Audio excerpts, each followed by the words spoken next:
Comme d'habitude maestro, on se retrouve dans Premiere Pro pour la suite de notre vidéo. Alors pour créer des bandes noires ou encore des bandes cinéma, c'est pas très compliqué. Il y a plusieurs façons de le faire, mais nous allons voir la manière la plus simple depuis le logiciel Premiere Pro sans pour autant sortir du logiciel.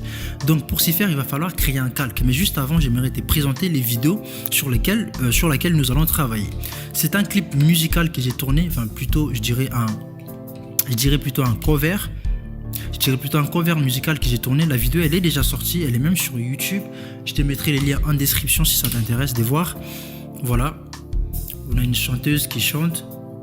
Et ensuite il y aura d'autres plans normalement, des inserts, des instrumentistes, des guitaristes. Voilà, par exemple là c'est un guitariste, là c'est encore les guitaristes, là c'est les batteurs, là c'est les pianistes. Voilà, il y a plein des plans d'inserts comme ça que j'ai mis pour enrichir un petit peu plus la vidéo. Comme je te dis, je te laisse la vidéo complète dans la description si ça t'intéresse d'aller voir mon travail un petit peu, comment j'ai filmé. Et puis si tu veux même que je te fasse une vidéo sur comment filmer ces genres de vidéos là, bah tu me diras en commentaire, ça serait avec plaisir. Donc pour continuer d'avancer, les vidéos sont là. Pour mettre ces bandes noires, il va falloir créer un calque.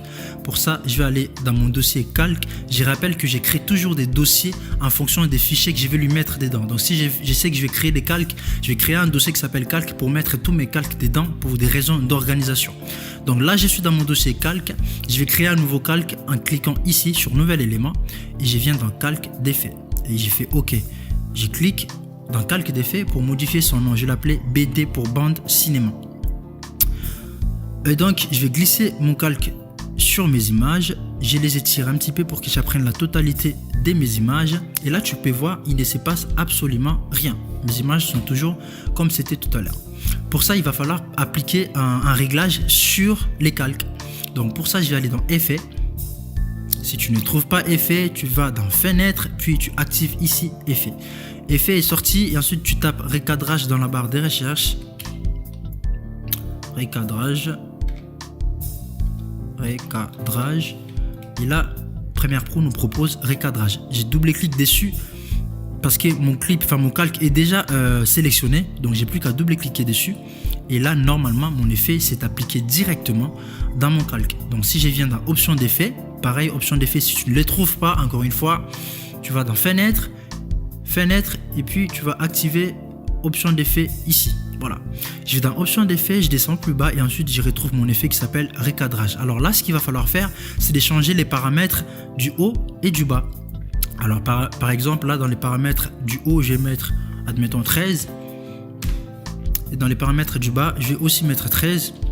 Les paramètres du haut et ceux du bas doivent toujours être égales pour éviter d'avoir une bande qui soit plus large, plus longue que l'autre. Donc il faut vraiment qu'il y ait quelque chose de proportionnel, d'égal. Donc il faut mettre le même réglage dans le haut et dans les bas. Les autres paramètres on ne touche pas. Et comme tu peux voir, on a tout de suite nos deux bandes qui se sont posées sur notre vidéo. Donc là tu peux voir qu'il va falloir recadrer un petit peu nos images. Parce que comme ici, tu vois que notre chanteuse, la tête elle est coupée. Donc il va falloir recadrer tout ça. Pareil, je sélectionne la vidéo en question. Et ensuite je viens dans trajectoire, dans option d'effet, trajectoire. Et dans position ici, je vais jouer avec les réglages et là je descends et normalement ma chanteuse elle est cadrée dans ma bande cinéma et je vais vérifier toutes les autres vidéos. Je vais essayer de faire la même chose pour voir. Ici j'aimerais bien voir un petit peu plus cette main là, donc je fais la même chose, je monte un peu, voilà. Et ici j'aimerais bien voir un peu la main aussi, je vais aussi recadrer là. Bon là ça va, c'est le stand-by, je le vois assez bien. Et là c'est les pianistes, je pense que je le vois assez bien. C'est moi-même, pour te dire en fait, c'est moi-même j'ai fait les choix en fait de faire des plans aussi serrés comme ça parce que j'avais d'autres plans en fait larges, donc je voulais mélanger un petit peu pour enrichir la vidéo. Donc je te laisse voir tout ça dans la vidéo finale. Et donc voilà, c'est pas plus compliqué. Là normalement j'ai plus qu'à recadrer ma bande noire en fonction de la taille, de ma vidéo.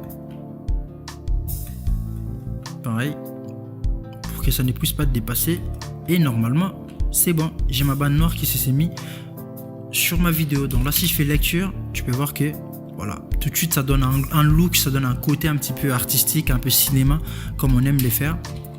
Et donc voilà comment on peut le faire. Alors si tu veux faire le band ouvrable, c'est-à-dire des bandes qui commencent fermées et qui s'ouvrent au fur et à mesure, tu peux aussi les faire, c'est pas compliqué. il suffit en fait de repartir sur notre calque défait.